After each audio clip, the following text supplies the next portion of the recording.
السلام عليكم ورحمه الله. اليوم غادي ندير معكم واحد البريوش ساهل تيجي خفيف وتيخرج منه بزاف ديال الشكيلات، يعني على حسب الاذواق ديال وليداتكم. كديروا بالشوكولات، كديروا عادي، تقدروا تنسموه. اليوم غادي نديرو انا غير بالفاني، بالنكهه ديال الفاني. تقدروا ديروه بالنافع، تقريبا قريشلات بلديين اللي كنديروا بنفس التنسيمه، غير هو نفس الطريقه عوض الفاني. ديروا شويه النافع، حبه حلاوه وما الزهر. بسم الله على بركه الله. غادي نبدا بالخميره حبيبات، على حسب حنا عندنا شويه الجو مازال شويه بارد.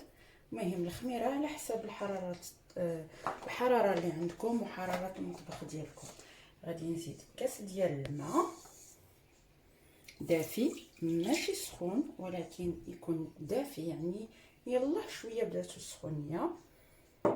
2 الكيسان ديال الحليب،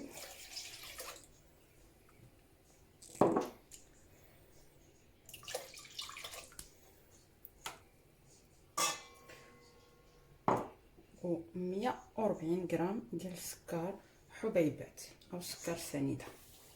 اللي بغى يديرو قلب السكر ينقص السكر، بغى اللي كيحب الحلاوه يزيد شويه الحلاوه. انا درت 140 غرام لحقاش النص غادي ندير فيه الشوكولات والبعض غادي نديرهم عاديا بلا شوكولات بلا والو. خص يكونوا شويه حلوين باش الوليدات ياكلوهم.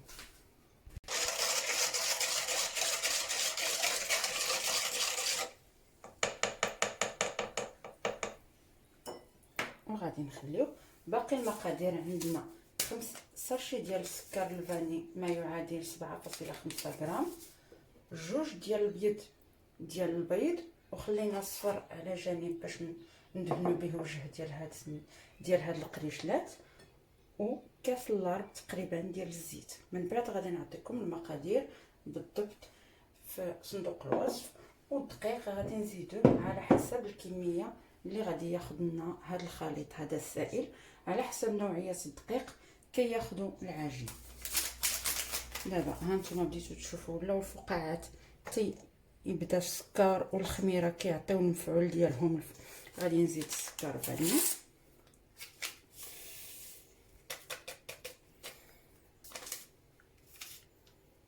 والزيت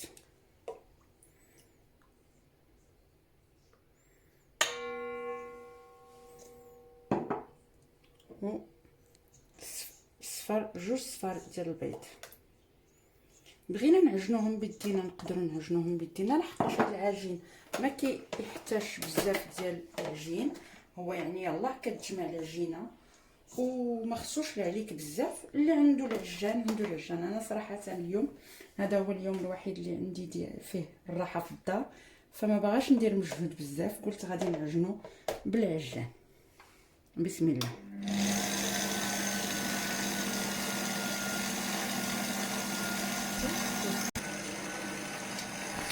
من بعد ما خلطنا هادشي مزيان غادي نحلوه. نسيت ما قلتلكمش شويه ديال الملح حتى يتخلط كلشي. غنبدا نديرو مع الدقيق.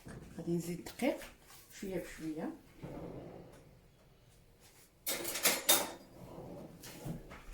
على بركه الله. غادي نزيدو الدقيق. هنا عندي كيلو ديال الدقيق. غادي نشوف الخليط ديالي شحال غادي يهز ديال الدقيق. شويه ديال الملحه، رشيشه صغيره، وغادي نتابعوا في العجين ديالنا.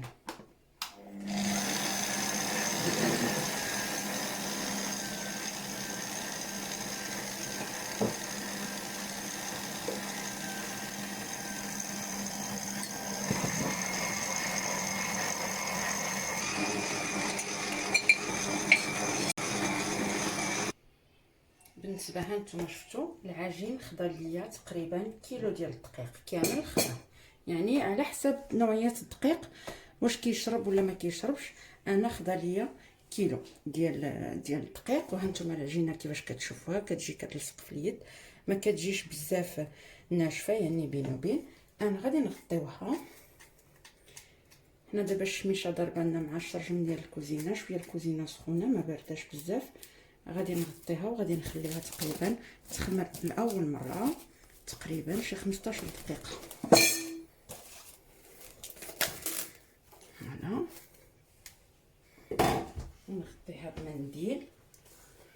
ونخليها 15 دقيقه. نعاود نرجع لكم باش نصايبوها، نخرجوا منها 2 ديال الشكيلات ان شاء الله. من بعد تقريبا 15 دقيقه ارتاحت معنا العجينه، غادي نعريوها وغادي ندهن يدي شويه بالزيت باش نجمعها بحال هكا، ونرجع فيها الخميره ننزلها فيها، ومن بعد نبدا نشكلها ان شاء الله. هنا العجينه كنحسوا بها خمره، كنخرج منها الغازات ديال الخميره، وغادي نبداو نشكلوا منها شكل اللي غيخرج منها.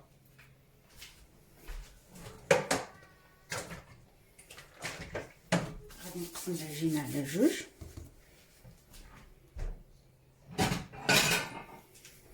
باش نخرج منها 2 ديال الشكيلات. شكل غادي نديرو عادي بحال البريوش اللي كنديرو على هادي مزوق بزنجلان، والشكل الثاني غادي نديرو الوليدات. هنا الجزء الاول، وهذا الجزء الثاني خميره خفيفه. هذا الجزء الثاني براسو غادي نقسمو على 2 باش نخدمو على 2 ديال المرات. هنا وهذا الجزء الثاني نحطو من هنا. من بعد نزول هادشي غادي نرش السطح ديال العمل ديالي شويه ديال الطحين. بطبيعه الحال رانا منظفاه مزيان وعندي لابيتود نخدم عليه. نسرح العجينه ديالي بحال هكا،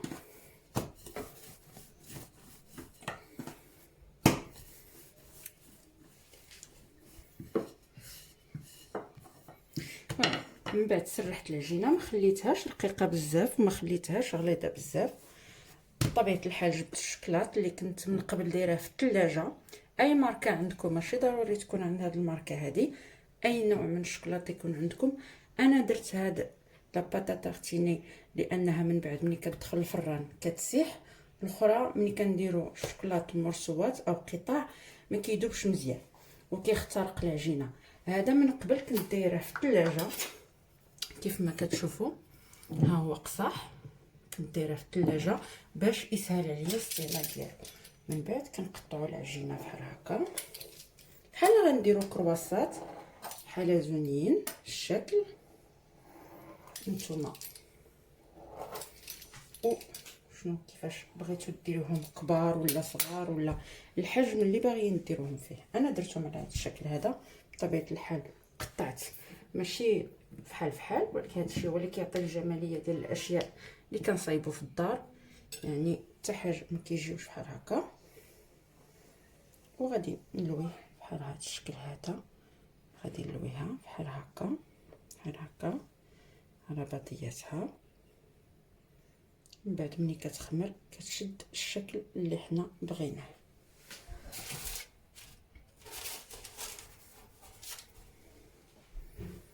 نعاود واحده اخرى عاوتاني معكم.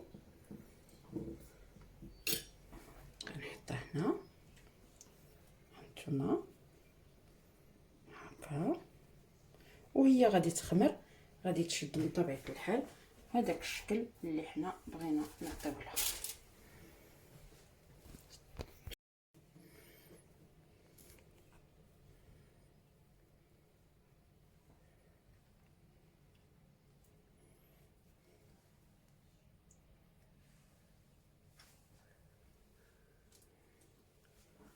من بعد ما خلصت دوك 2 كوارات ديالي عطاوني هذا القدر هذا. بطبيعه الحال غادي يخمروا، ملي غيدخلوا الفرن غادي يضاعف الحجم ديالهم. دابا غادي نجي للسامبل بريوش السامبل اللي بقات لي النص ديال العجينه الاخرى. وانتم يعني بغيتو ديروها كامله على هذا الشكل ديروها كامله على هذا الشكل، بغيتو ديروها يعني بحال هكا تخرجوا منها هاد البلديين او هاد ماشي البلديين يعني العاديين اللي حنا مولفين كنديروهم، تقدروا ديروهم بحال هكا. غادي نزوقوهم من بعد بالزنجلان او بالسكر على حسب الذوق.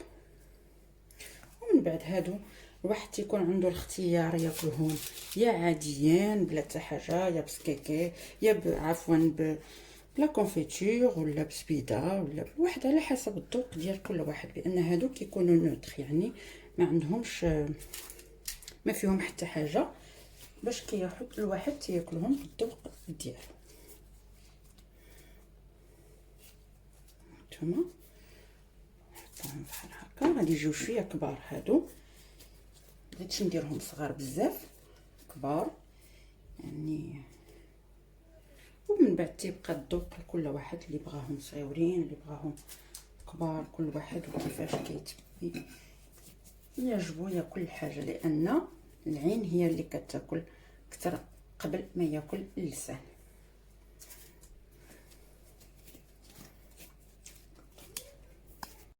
من بعد ما شكلت العجين ديالي غادي نبرك عليه شويه، ماشي غادي نقرصو، ولكن غير غادي نبرك عليهم شويه باش يبقى لهم فين غادي يطلعوا يختمروا ان شاء الله.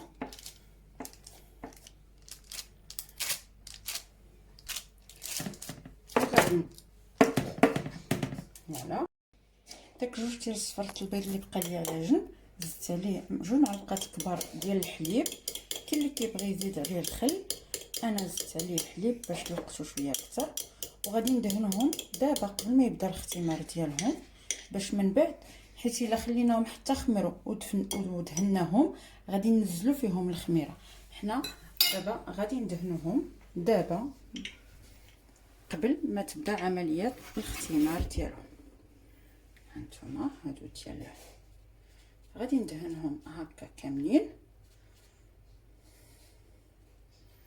وغادي نخليهم يخمروا تقريبا 20 دقيقه. يعني في المجموع كامل ما كياخذوش ساعه ديال المكانه، بين العجين والفاسونا والخميره الاولى، من بعد بين ما نشكلوهم كياخذوا تقريبا واحد الساعه المكانه. ودابا الوقت غادي وتيسخن، يعني الخميره غادي يبداو يخمروا بسرعه.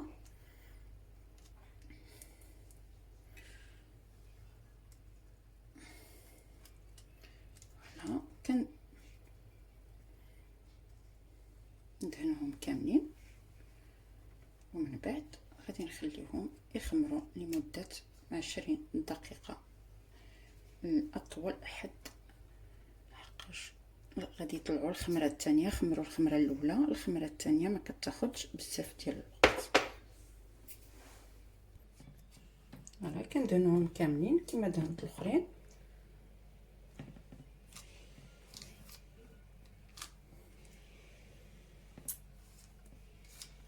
يعني هو الاختمار بدا كما كتشوفوا، بداو كيطلعوا، واخا راني قرصتهم شويه بداو كيخمروا بسرعه.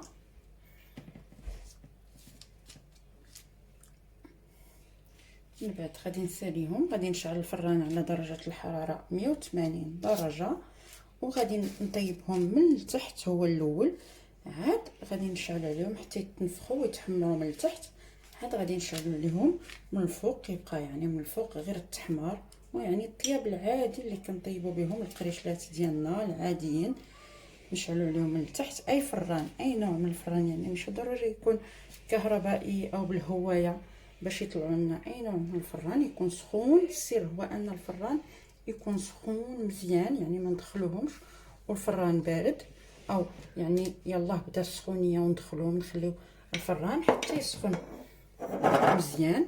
عاد غادي نبدا، انا عندي هنايا الزنجلان او السمسم الابيض، غادي نزوقهم به. انا السمسم العادي حتى هو ممكن تزوقوهم به، غير انا عندي الوليدات ديالي كيجيهم السمسم العادي ديالنا داك المحمر، كيجيهم شويه المذاق فيه قوي، ما تيبغيوش ياكلوهم. اللهم حنا كنتساعدوا باش ياكلوا حويجات دياريه ديال الدار دايرينهم بيدينا، فكندير لهم هذا البيض هذا المذاق ديالو ما تيكونش قوي بزاف،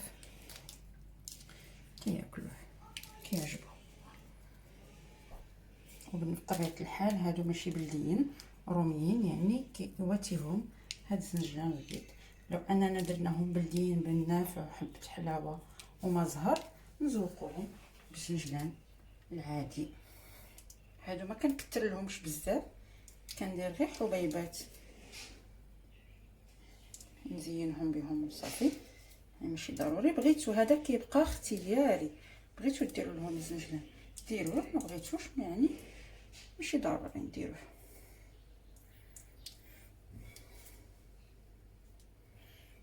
يعني درتو غير خفيف، غير للزواق والعين يعني صافي.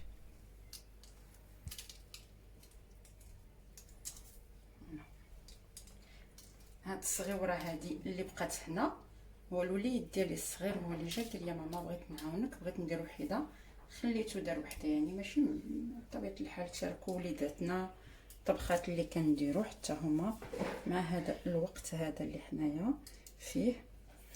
فوالا يلا غادي نخليهم يخمروا واحد 20 دقيقه، وغادي ندخلهم للفران على درجه حراره 180 من التحت، وعاد نشعل عليهم منين يتحمروا وينتفخوا، عاد نشعل عليهم من الفوق.